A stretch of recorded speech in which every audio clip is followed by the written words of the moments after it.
नमस्कार मित्रांनो, एक क्षण कल्पना करा. जर आजच्या या धावपळीच्या तणावग्रस्त आणि स्पर्धेने भरलेल्या जगात स्वामी समर्थ प्रत्यक्ष आपल्यासमोर असते तर ते आपल्याला काय सांगितले असते? कदाचित त्यांचा पहिला संदेश खूप साधा पण प्रभावी असता.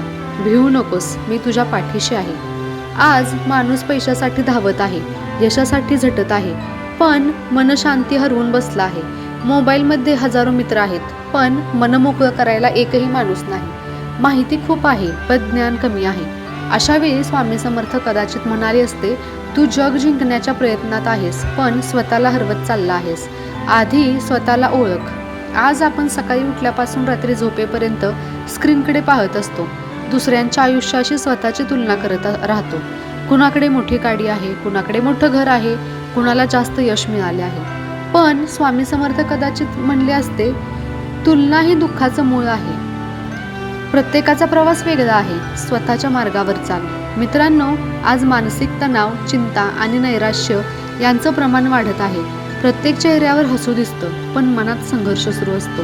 अशा वेळी स्वामी म्हणाले असते, मनाला सतत बाहेर शोधू नकोस. शांतता बाहेर नाही, ती तुझ्या आत आहे. आपण देवाला मंदिरात शोधतो, तीर्थक्षेत्रात शोधतो, पण स्वतःच्या अंतःकरणात डोकावत नाही.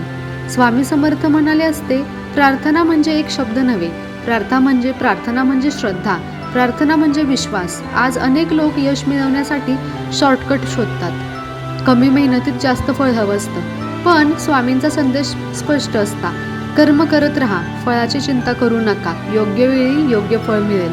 कारण निसर्गाचा नियम आहे, आज पेरलेलं बी उद्या लगेच झाड होत नाही. त्यासाठी संयम लागतो. आज कुटुंबात संवाद कमी झाला आहे. एकाच घरात राहणारे लोकही मनाने दूर झाले आहेत. अशा वेळी स्वामी म्हणाले असते, ज्यांच्यावर प्रेम करता त्यांच्यासाठी वेळ काढा. पैसा पुन्हा मिळेल, पण नात्यांची तुटलेली वीण जोडायला आयुष्य कमी पडेल. मित्रांनो, आज लोक स्वतःला सिद्ध करण्यात इतके व्यस्त आहेत की आनंद कशात आहे हेच विसरले आहेत. स्वामी समर्थ कदाचित म्हणले असते, तुला खरंच किती हवं आहे? कारण गरजा कमी असतात, पण इच्छा अमर्यादित असतात. आणि जेव्हा इच्छा वाढतात तेव्हा समाधान दूर जातं. स्वामींचा आणखी एक महत्त्वाचा संदेश असता, कृतज्ञ राहा. ज्या गोष्टी नाहीत त्याबद्दल दुःखी होण्यापेक्षा ज्या आहेत त्याबद्दल आभारी राहा. श्वास आहे, कुटुंब आहे, अन्न आहे, राहण्यासाठी घर आहे, या गोष्टीही अनेकांसाठी स्वप्न असतात. आजच्या काळात स्वामी समर्थ तरुणांना कदाचित म्हणाले असते, मोठी स्वप्न बघा, पण तुमची मूल्ये विसरू नका. ज्ञान मिळवा, जगाच्या बरोबरीने चला, तंत्रज्ञान शिकवा, पण सत्य, प्रामाणिकपणा आणि माणुसकी सोडू नका.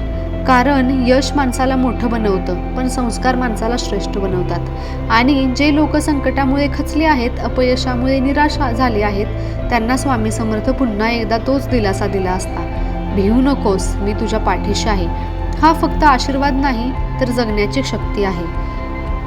याचा अर्थ असा नाही की संकट येणार नाहीत, पण संकटांवर मात करण्याची ताकद तुझ्यात आहे, याची जाणीव हा संदेश करून देतो.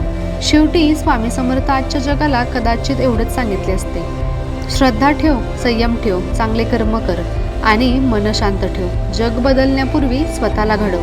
कारण जेव्हा माणूस स्वतःमध्ये प्रकाश निर्माण करतो तेव्हा त्याच्या जीवनाखाली अंधार आपोआप दूर होतो. म्हणून मित्रांनो, आजपासून थोडं कमी चिंतित व्हा, थोडं जास्त कृतज्ञ व्हा, थोडं जास्त प्रेम करा आणि स्वतःवर विश्वास ठेवा. आणि मनात कायम एकच वाक्य जपा, भिवू नकोस, मी तुझ्या पाठीशी आहे. जय जय रघुवीर समर्थ. श्री स्वामी समर्थ महाराज की जय.